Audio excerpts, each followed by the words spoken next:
Sanibonani guys, igama unqobile nginiphathela amazwibela umkhokha angomhla ka-8 November. UNdlovu ugcina emtshelile-ke uNomkhosi ukuthi akamdingi emzini wakhe, noma engamtshelanga mbaba wamane wazama ukuthi ayihloniphise inkulumo, ayimbathise futhi le nkulumo, kodwa kugcina kucacile ukuthi hhayi, uzama ukuthi akasamdingi emzini wakhe.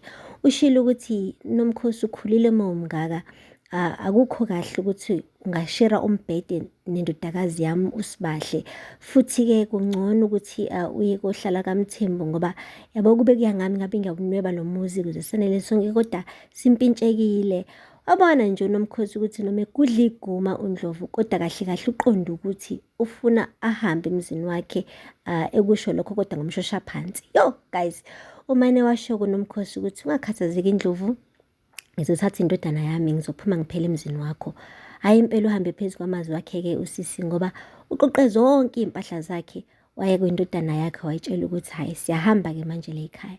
uNtuthuko ubuzile ukuthi ma ngabe siyakohlala kagogona yini, futhi wathi cha mntanami, wena themba mina, ngisacela nje sihambe, uzobona nje la siyakhona, uzothanda mntanami. Hayibo guys, utheme evula isicabha sakulo muzi lo ayakona, hayibo.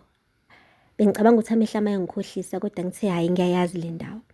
Ngithe ngibukisisa kahle noma thize izinto ziyafana. Phela ilo muzi la uNdlovu namakhosikazi akhe noSibahle abamuvela kona ngesikhathi benikeza ukhulekani umuzi wabo. Hayibo Nomkhosi, shuthi kahle kahle bayaphambana noNdlovu.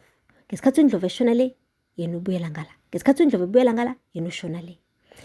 Umane nje uNtuthuko wathi ma angiyithandi le ndawo. Wathi mntanami, kuzomele sihlalelane, iyona ndawo kumele ihlale yona kukwesikhashana nje kuphela. Wathi ma indaba singayi laphaya komalume, ubaba omkhulu. Wathi ngeke sikwazi ukuya kubuka baba omkhulu wakho, kumele sihlale la okwesikhashana nje kuphela mntanami. Angithi yakhumbula ukuthi ubaba wakho mandihamba wathini? Wathi kumele ungivikele mntanami, angithi? Ngakho-ke ngiyakucela, cela ungivikele mntanami. Ayi ingane-ke yabona ukuthi mama masekhuluma kubuhlungu kanje, kungcono isale siyamukela. Yathatha ihagi kuma wayo, yaqeda yahamba ekamareni elingale. Yo guys, inhliziyo ibuhlungu lapho, ibona ukuthi leli khaya leli alinanhlobo imfudumalo. Yakhumbula ingane manje ukuthi ingcono ibuyele kaMthembu kunokuthi ihlupheke kabuhlungu kanje.